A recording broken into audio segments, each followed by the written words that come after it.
Olá pessoal, tudo bem? Bem-vindos aqui ao B2 Cursos Jurídicos, mais uma vez, professor Sérgio Brito na área, Direito Administrativo em Foco.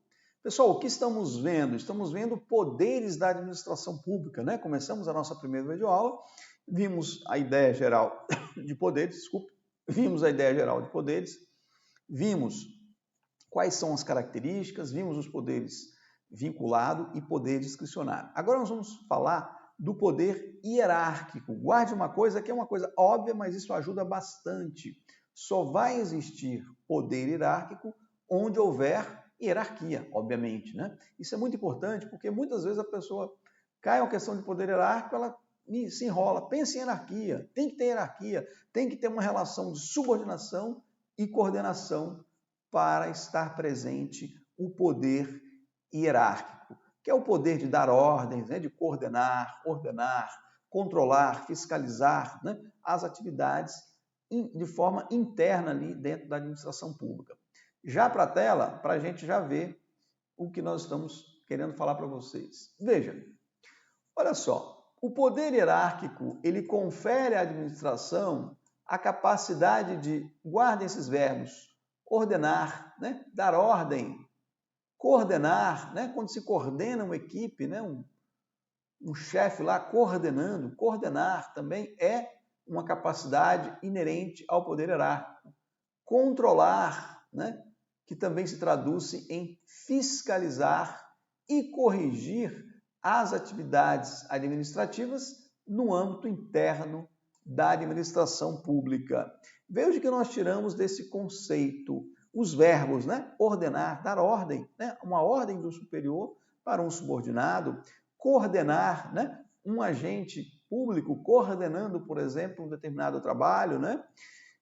Corrigir e também controlar. Controlar ou fiscalizar é a mesma coisa. As atividades no âmbito interno, a hierarquia é algo que está interno na administração, né? Só existe hierarquia internamente. Não vai ter hierarquia, por exemplo, entre a entidade da administração direta, por exemplo, a União, e o INSS, que é uma autarquia. Não há hierarquia ali, tá? Muito cuidado com isso.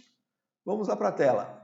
Ora, a organização administrativa, quando se fala em organização administrativa, nós temos que pensar que ela se funda-se na distribuição de competência, ou seja, atribuição, o que cada órgão, o que cada agente vai fazer, e numa definição de hierarquia, né? Quais são os órgãos que estarão ali hierarquicamente, né, aos demais, ou quais estarão subordinados, porque a hierarquia é essa relação de quê? Coordenação e subordinação que existe entre órgãos ou agentes públicos da administração pública. Veja, relação de coordenação e subordinação que pode existir entre órgãos, né? Eu tenho um órgão superior e um órgão inferior, ou entre agentes. Eu tenho um agente superior e um agente inferior. Pensa no chefe, né? A figura do chefe. Aquele agente público, ele é superior ao seu subordinado. Então, ali nós temos uma relação hierárquica. Na verdade, existe um princípio, né, da administração pública, o princípio da hierarquia, que é justamente a administração pública, ela se estrutura de forma hierárquica, né, onde os órgãos superiores emanam ordens, emanam comandos para os órgãos inferiores, tá? Ou agentes, tá? Para a tela, pessoal, a hierarquia, isso é muito importante, ela difere da vinculação. Lembre-se que nós falamos isso. A administração direta em relação à indireta, nós temos o quê? Uma vinculação. Não é hierarquia, pessoal. Muito cuidado com isso aqui, ó. Aqui é vinculação, não é hierarquia. Não há hierarquia aqui, tá? A hierarquia é inerente à administração pública, tá? A hierarquia, ela é inerente à administração, ou seja, ela é íncita, ela está onde houver administração. Onde houver administração pública, eu terei hierarquia. Mas muito cuidado. Entre as entidades da administração pública direta, que são os entes estatais, União, Estado, Município e Distrito Federal, né? Nosso Estado é um Estado federado, dividido em vários entes federativos. Entre esses entes e as pessoas que fazem parte da administração indireta, não há hierarquia. Nós temos ali uma vinculação. Isso é muito importante, porque ali não tem controle hierárquico, ali tem controle finalístico, ali tem supervisão ministerial, quando estamos falando no âmbito da União, no âmbito federal, ou seja, o Ministério, né? Lembra que eu falei que cada entidade da administração indireta, em se tratando de União, vai estar vinculada a um ministério, por isso que ela sofre esse controle chamado de supervisão ministerial, que na verdade é o controle finalístico, né? Lá na tela, passando agora adiante, pessoal, nós temos as manifestações do poder hierárquico. Veja, decorrem do poder hierárquico, primeira coisa, o dever de obediência. O dever de obediência dos subordinados. Quando tem uma ordem do superior, o subordinado tem que cumprir. Mas muito cuidado, ordens manifestamente legais não devem ser cumpridas, né, pessoal? Isso a gente ouve falar sempre. Uma ordem que seja manifestamente legal. Professor, o que significa manifestamente? Ora, não tem dúvida que ela é ilegal, porque se houver dúvida, o subordinado tem que cumprir. Quando está claramente, é cristalino, é quase que, digamos, a pessoa não tem dúvida, né? É uma ordem manifestamente legal, ele não cumpre, não deve ser cumprida essa ordem, porque quem deu essa ordem está desrespeitando o princípio da legalidade, né? Então, o dever de obediência é o primeiro aspecto, é a primeira consequência do poder hierárquico, da hierarquia. Onde tem poder hierárquico, vai existir esse dever de obediência. Na tela comigo. Pessoal, a possibilidade de aplicação de sanção disciplinar. Lógico que esse poder disciplinar, que nós vamos estudar daqui a pouco, ele tem, digamos, vida própria, porque o poder disciplinar, ele é aquele poder que tem a administração de apurar infrações administrativas e punir aqueles que mantêm algum vínculo especial com a administração pública, aqueles que estão sujeitos à chamada disciplina administrativa. Só que onde houver poder hierárquico, vai haver também, como consequência, um poder disciplinar. Então, é correto falar que o poder disciplinar também decorre da hierarquia, mas muito cuidado, daqui a pouco nós vamos ver, eu posso ter poder disciplinar e não ter hierarquia. Digamos que é uma via de mão única, o inverso não é verdadeiro. Veja, quando eu falo onde houver poder hierárquico, vai haver poder disciplinar, mas eu posso ter poder disciplinar sem ter hierarquia, por exemplo, uma punição de uma concessionária de serviço público. Nós temos ali poder disciplinar, mas não temos hierarquia entre o poder público e essa concessionária, ok? Lá na tela, o controle, né? Nós vimos que o controle, a fiscalização, que poderá resultar na revisão do ato do subordinado, princípio da autotutela, é também uma consequência do poder hierárquico. Lógico, o controle, né, a fiscalização, a possibilidade do superior controlar os atos, fiscalizar os atos dos subordinados, com base no poder de autotutela. E ali, pessoal, nesse controle, ele pode tanto revogar o ato, como anular o ato. Lá na tela a gente explica isso melhor. Veja só, no exercício desse poder hierárquico, o controle administrativo abrange o quê? Legalidade, que vai levar à anulação do ato, e mérito, que vai levar à sua revogação, se ele for inconveniente, se ele for inoportuno. Tá? Então, muito cuidado aqui, vamos frisar aqui, um chefe, um superior hierárquico, pode tanto revogar os atos praticados pelo subordinado, quanto anular. Professor, quando é que ele anula? Quando o ato for ilegal. Questão do controle de legalidade. Professor, quando é que ele revoga? Quando o ato, embora seja válido, embora seja legal, ele não é conveniente, ele é inconveniente ou ele é inoportuno, então ocorrerá a revogação como controle de mérito. Revogação é controle de mérito. análise da conveniência e oportunidade. Anulação é um controle de legalidade. O ato é ilegal, então se afere isso, por isso é que é anulação, controle de legalidade. Lá na tela comigo, outras duas figuras que decorrem do poder hierárquico é a avocação e a delegação de funções, que nós vamos agora destacar no slide seguinte. Veja só, primeiro vamos falar o que é delegação, né? O que é delegação? A competência, ela é irrenunciável. Nós vimos isso, pessoal. Nós vimos isso. A competência, o poder, ele é irrenunciável. Mas pode haver a delegação de competência em casos em que a lei não veda. Lógico, a regra é que pode haver delegação, mas há situações em que a delegação ela é vedada. O que é delegar? É transferir aquela competência para outro órgão ou para outro agente, para que esse outro órgão, chamado de órgão delegado, ou esse outro agente, chamado de agente delegado, possa exercer aquele ato por meio da chamada delegação, né? Um manda e o outro ali vai realizar este comando, um outro agente ou um outro órgão, certo? Olha só lá na tela.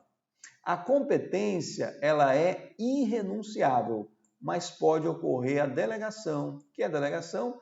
É a transferência da atribuição, ou seja, da competência do agente ou do órgão superior para o subordinado. Nós temos aqui a delegação vertical, mas muito cuidado. Por que é delegação vertical? É simples, ó. Aqui está o agente superior e ele está mandando uma delegação para o agente inferior, competência vertical. Mas é possível também ocorrer a delegação para órgãos ou agente não subordinado, que é a chamada de delegação horizontal, ou seja, tanto o órgão delegante ou agente delegante como o delegado, esse aqui que recebe é delegado, quem delega, delegante. Aqui na figura de cá, delegante e delegado, tá? Olha só, quem delega é o delegante. Quem recebe a delegação é o delegado, ok? Tanto posso ter delegação de competência horizontal, ou seja, quem está delegando está no mesmo patamar daquele que está recebendo a delegação, ou seja, agente delegante e agente delegado estão no mesmo patamar, como pode ocorrer também a delegação para quem está embaixo, ou seja, o delegante está numa posição superior em relação ao delegado.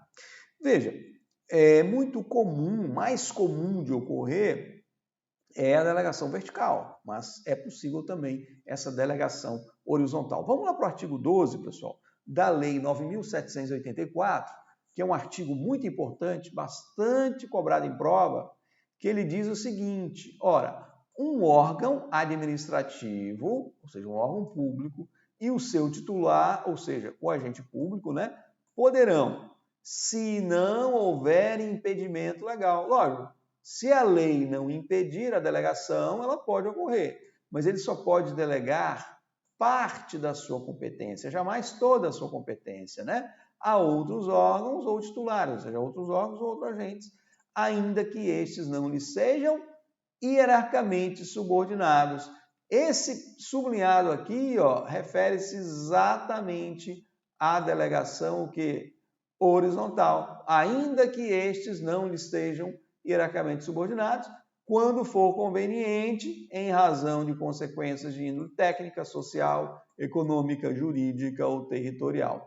Veja, essa parte final aqui, índole técnica, índole social, econômica ou jurídica, são as razões, são as circunstâncias que justificam ou que fundamentam uma delegação de competência territorial. Vamos citar territorial, que é mais fácil de você entender.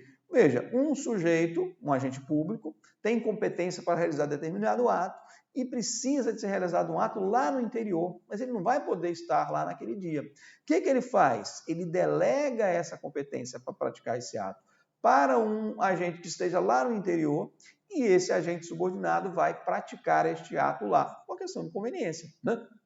Agora, muito cuidado. Só é possível delegar quando não há impedimento legal. E para efeito de prova, pessoal, o artigo 13 da Lei 9.784, que é muito cobrado, ele traz 3 situações em que não é possível ocorrer a delegação. Uma delas é direta, é óbvia. Olha só, o que é uma coisa exclusiva? O que é um fornecedor exclusivo? É aquele fornecedor daquele produto que só ele fornece. Então, veja, a competência exclusiva, só o agente competente pode praticá-la. Então, não pode ser delegada. Essa é a mais fácil. Competência exclusiva não pode ser delegada. As outras duas nós temos que guardar. A competência para editar atos de caráter normativo também não pode ser delegada, e a competência para decidir processos, recursos administrativos, tá? Lá na tela, a gente mostra isso para vocês. Veja, matérias que são indelegáveis, ou seja, que não podem ser objeto de delegação. A edição de atos de caráter normativo, né? Atos normativos são atos que trazem regras obrigatórias, gerais e abstratas, né? São atos normativos. Decisão de recursos administrativos também não pode delegar, e a competência exclusiva do órgão da autoridade também não pode ser delegada. Muito cuidado, isso cai bastante em prova. Essas 3 situações em que não se pode delegar. Perceberam que a regra é a possibilidade de delegação. Então, como regra, a competência ela é delegável, mas há situações em que não pode ocorrer delegação. Essas 3 hipóteses são muito importantes. Artigo 13 da Lei 9.784 de 1999 é bastante importante para você estudar. Vamos lá para a tela? Responsabilidade pelo ato e autoridade impetrada no mandado de segurança. Pessoal, antes vamos explicar uma coisinha aqui. O mandado de segurança é uma ação judicial prevista na Constituição, chamado de remédio constitucional, porque está na Constituição, remédio porque ele visa atender, visa tutelar um direito, né? Um direito líquido e certo daquela pessoa que está entrando com mandado de segurança. Veja, contra quem é impetrado o agente de segurança? Contra o agente administrativo, contra a autoridade administrativa que praticou o ato. Veja que na situação da delegação, a regra se mantém, ou seja, quem pratica o ato é o delegante ou o delegado? Quem é delegante? É quem delega. Quem é delegado? É quem recebe a delegação. Então, muito cuidado. Num mandado de segurança, vai se entrar com a ação, esse remédio constitucional, contra a autoridade delegada, que é aquela que praticou o ato, ela que é a chamada autoridade impetrada ou autoridade coatora, né? Aquela que está se alegando que cometeu um ato com abuso de poder, né? Com abuso, um ato ilegal, né? Ou com abuso de poder. Vamos lá para a tela para a gente destacar isso melhor. A responsabilidade, já caiu em prova, pelo ato e a autoridade impetrada no mandado de segurança será a autoridade delegada, que é aquela que recebeu a delegação e pratica o ato administrativo. Isso é bastante cobrado, muito importante isso aqui. Já passando para frente, pessoal, vamos falar da avocação. Olha só, pessoal, delegação, acredito que a maioria já ouviu falar. Avocação talvez seja uma palavra que o cara, poxa, avocação, não sei. Às vezes o cara sabe o que é delegação, mas não sabe o que é avocação. A avocação, ela é meio que o contrário da delegação. Por quê? Veja, se a delegação vertical, né? Onde o agente superior transfere uma atribuição para o agente subordinado. Na avocação é o contrário. O agente superior, ele mata no peito e chama para si uma competência que seria do agente subordinado. Então, ele puxa, ele pesca essa competência, né? Olha só na tela. O superior hierárquico, ele chama para si, ele puxa para ele a execução de atribuições que foram cometidas, ou seja, que foram originalmente, né, dadas aos seus subordinados. É o que eu chamo de uma pesca, né? Aqui está o superior, aqui está o subordinado. Esse superior, ele puxa para ele, ele mata no peito, chama para si aquela competência para realizar um ato que seria de competência desse aqui, tá? Cuidado, só é possível em caráter excepcional. Não pode avocar competência exclusiva. Lógico, se é competência exclusiva, ela não pode ser avocada. Veja só, vamos falar duas coisas. Para ter a vocação, quem é que tem que estar puxando, chamando para si o ato? O superior. Então, só posso ter a vocação nesse sentido, superior puxando, por isso que eu chamo de pescaria. O superior desce só pesca para cima, nunca vi ninguém pescar peixe para baixo. Puxando a competência para cima, né? O superior que está puxando essa competência de quem está lá de baixo, tá? Professor, ela sempre pode ocorrer se houver essa questão de ter um subordinado, né, e um superior hierárquico pode. A única situação que nós temos aí, que é importante saber, é que se a competência do subordinado for exclusiva, ou seja, só ele pode realizar, por exemplo, a competência para fazer um lançamento tributário do auditor fiscal. O secretário da Receita Federal, ele está numa posição superior em relação ao auditor. Mas como o auditor é que tem competência para fazer o lançamento, para lançar o tributo, esse secretário, às vezes, nem sempre é um auditor, ele pode ser um estranho ali da carreira, não precisa necessariamente. Atualmente, eu creio que seja, mas normalmente, às vezes, se nomeia ali uma pessoa que nem é da carreira. Então, veja, ali há uma hierarquia, mas como a competência é exclusiva do auditor para fazer o lançamento, esse secretário não pode puxar para ele, não pode avocar esse ato, ok? Vamos lá para a tela, muito importante. Pessoal, o artigo 15 é um artigo, porque a avocação sempre tem que ser em caráter excepcional. Veja, o artigo 15 da 9784, será permitida em caráter excepcional. Veja, excepcionalmente. Ela não pode ser uma coisa normal, ordinária. Ela só vai ocorrer de tempos em tempos a vocação. Senão o subordinado não trabalha, né? Porque se a vocação ocorrer de forma permanente, né, a todo instante, como é que o subordinado vai trabalhar? Porque a todo instante o chefe está avocando a atribuição. Então ela só pode ocorrer em caráter excepcional. Ela é uma exceção, né? E por motivos relevantes, devidamente justificados, né? Vamos lá para o artigo 15. Olha só, tem que ser por motivos relevantes, devidamente justificados. A avocação, ela sempre será temporária. Então, a vocação de competência, ela é temporária, atribuída a órgão hierarquicamente inferior. Como eu falei, a competência foi atribuída a esse órgão aqui e o chefe aqui, superior, puxou essa competência para ele. Matou no peito, chamou para si, tá? Então, muito cuidado, esse artigo 15 também é bastante cobrado. A avocação, ela é excepcional, ela não é a regra. Ela só pode ocorrer de forma temporária e por motivos relevantes. Qual a razão da avocação? Tem que se justificar por que naquele caso está ocorrendo a avocação.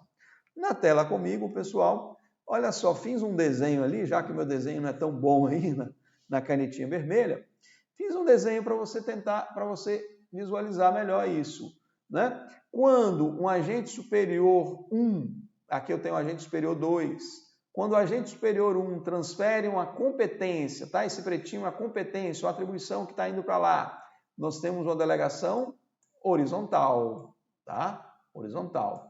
Quando esse superior está agora passando uma atribuição para um agente subordinado, eu tenho uma delegação vertical, né? Aqui é geometria, né, pessoal? Vertical, horizontal, tá? Aqui é horizontal e aqui é vertical. Agora, o que é a avocação? Coloquei até em vermelho. É quando o superior puxa para si essa atribuição aqui, né? Veja, pessoal, que colocar aqui, nós temos aqui uns efeitos especiais, tal.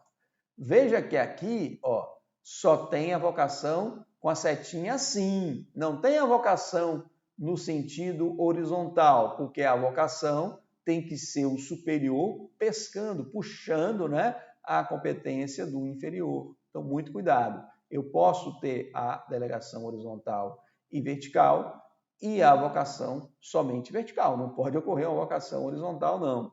Inclusive, pessoal, só mudar a canetinha aqui para a gente não errar depois. Inclusive, eu tenho uma coisa interessante para falar para vocês de uma prova que caiu. Professor, sempre tem que falar em prova, sempre. Professor que dá aula que não fala de prova não está dando aula para concurso, sempre tem que mencionar. Caiu num concurso da Polícia Civil, se eu não me engano, de Alagoas, que era assim, né? Falava que tinha lá equipes, e nessas equipes da Polícia Civil tinha um chefe de um comando. Tinha chefe de comando, chefe de uma equipe, chefe de outra, e os subordinados. Aí a pergunta era a seguinte, ou a frase que se falava lá.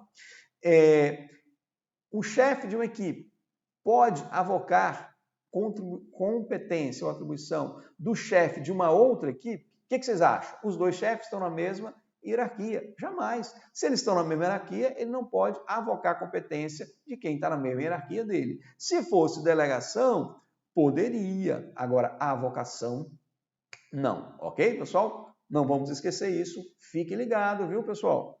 Tem que ficar ligado. Vamos lá. Na tela comigo. Poder disciplinar também é uma decorrência do poder hierárquico, tá? Pessoal, onde tiver poder hierárquico, você pode marcar.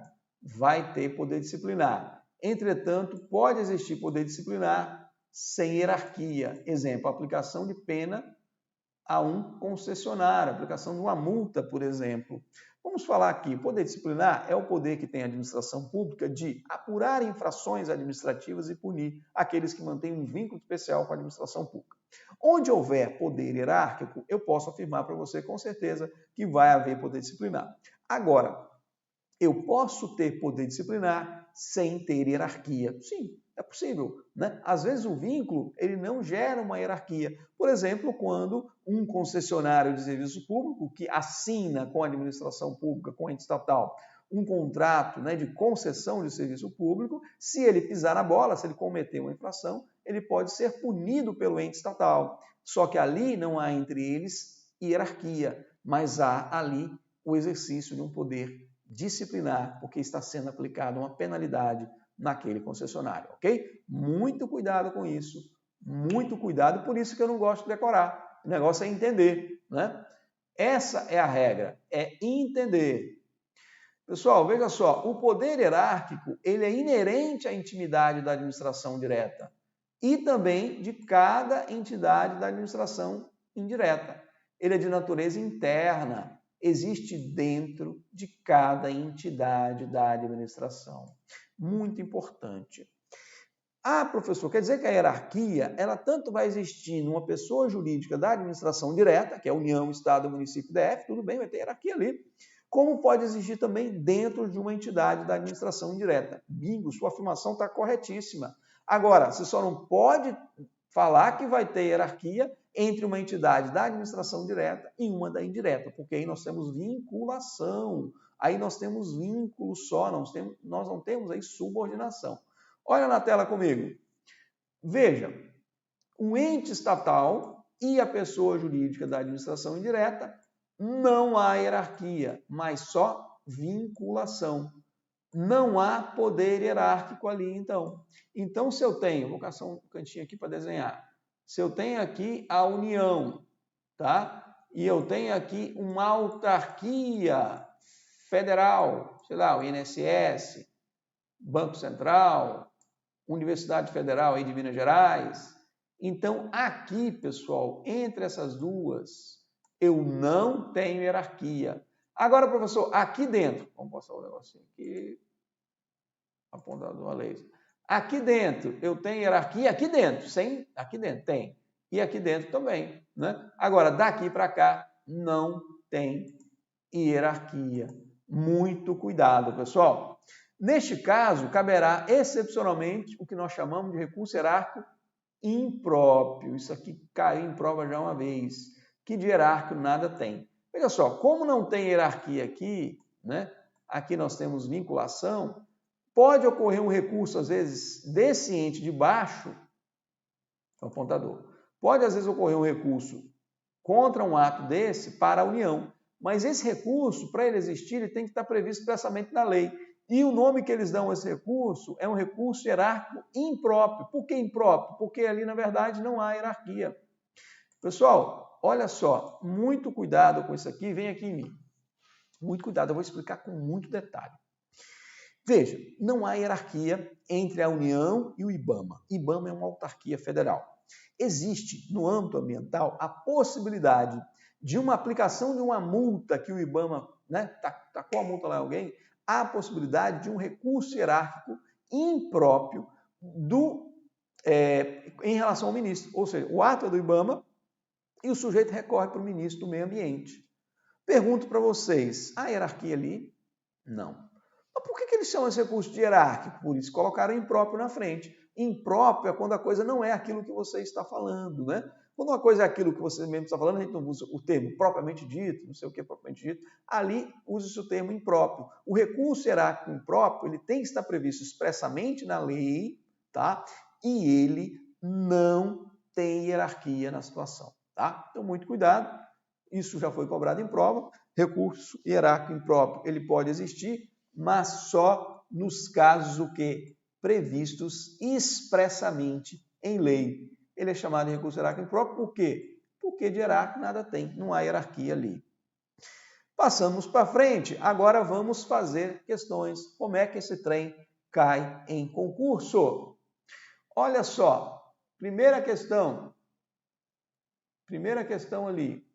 Em decorrência do poder hierárquico, é lícita a avocação por órgão superior em caráter ordinário e por tempo indeterminado. Olha só, pessoal, em decorrência do poder hierárquico, é lícita a avocação por órgão superior em caráter ordinário, não tem que ser em caráter extraordinário, por tempo que determinado. Então, não é ordinário, é extraordinário, de competência atribuída a órgão hierarquicamente inferior. Está errada. Perceberam o erro da questão? A avocação ela é sempre extraordinária, é um evento excepcional e sempre temporário, jamais de forma indeterminada, né? O tempo indeterminado. Errada. Vamos para a próxima. O poder hierárquico se manifesta no controle exercido pela administração pública direta sobre as empresas públicas. Não, de jeito nenhum, porque se é uma entidade da administração direta para uma entidade da administração indireta, né, que nós falamos agora há pouco, não há hierarquia. Ali nós temos poder, um controle que nós chamamos de finalístico, supervisão ministerial, tá? Não vamos errar isso em prova. Se você entendeu, meu amigo, não tem erro. Vai acertar todas. Do jeito que o cara colocar lá, você vai acertar. Agora, se você decorar, se ele mudar uma coisinha, você dança. Então, você escolhe. Eu prefiro entender. E deu certo, né? Acho que para mim deu certo. Vamos lá, pessoal. O que a gente vai olhar aqui? A outra questão. Olha só. No aspecto administrativo, a prática de insubordinação no serviço público configura ofensa ao poder hierárquico. Exatamente, ó. A prática, quando o que é uma insubordinação? É você não respeitar a ordem do superior hierárquico. Então, a ofensa exatamente ao poder hierárquico. Pessoal, aqui não tem dúvida, né? Porque o dever de obediência é uma consequência, é uma decorrência, né, do poder hierárquico. Lembrando-se que ordem manifestamente ilegal, ou seja, aquela que não tem dúvida da sua ilegalidade, né, porque se houver dúvida, cumpre. O subordinado, não estou em dúvida se é legal ou legal, cumpra. Porque se você tiver dúvida, você não tem a condição de falar que ela é manifestamente legal. Manifestamente legal é aquela que não há dúvida que ela é ilegal, tá? Então, veja, neste caso aqui, ó, a prática de uma insubordinação configura, ó, olhando lá, tela e o professor, né? Temos essa opção aqui. A prática de insubordinação no serviço público configura ofensa ao poder hierárquico. Exatamente, né? É uma quebra do dever de obediência, né? A próxima, vamos maximizar, fica melhor para você ler, né? O administrador público age no exercício do poder hierárquico ao editar atos normativos com o objetivo de ordenar a atuação de órgãos a ele subordinados. Exatamente, né? Ele está ali ordenando. Muita gente aqui errou essa questão. Professor, mas aqui não seria um poder normativo, poder de criar normas? Veja, eu posso ter, ao mesmo tempo, dois poderes. Por exemplo, quando se pune um subordinado, ao mesmo tempo que está se realizando o poder hierárquico, o poder disciplinar. Então, eu posso ter, num caso só, lógico, poder mais próximo, né, de forma direta, e outro de forma indireta. Então, quando se edita um ato normativo para coordenar, ordenar a atuação de órgãos subordinados, você também tem, né, temos que não podemos rejeitar, né, temos que aceitar que há ali sim também poder hierárquico, né, pessoal? Então, ficou dessa forma aí, essa está certa, tá? Pessoal, vamos encerrar por aqui. Eu sempre estou procurando manter esse tempo 30, 35 minutos, às vezes passa um pouco nas nossas videoaulas, para não ficarem muito cansativas. Às vezes se passa, às vezes não tem jeito, para não quebrar o assunto. Pessoal, até a próxima. Fique com Deus. Vá fazendo os exercícios, repetindo, sempre o entendimento. A regra, estuda como se você fosse dar uma aula para alguém, tá? Você vai tirar de letra na hora da prova. Um abraço, pessoal. Fique com Deus.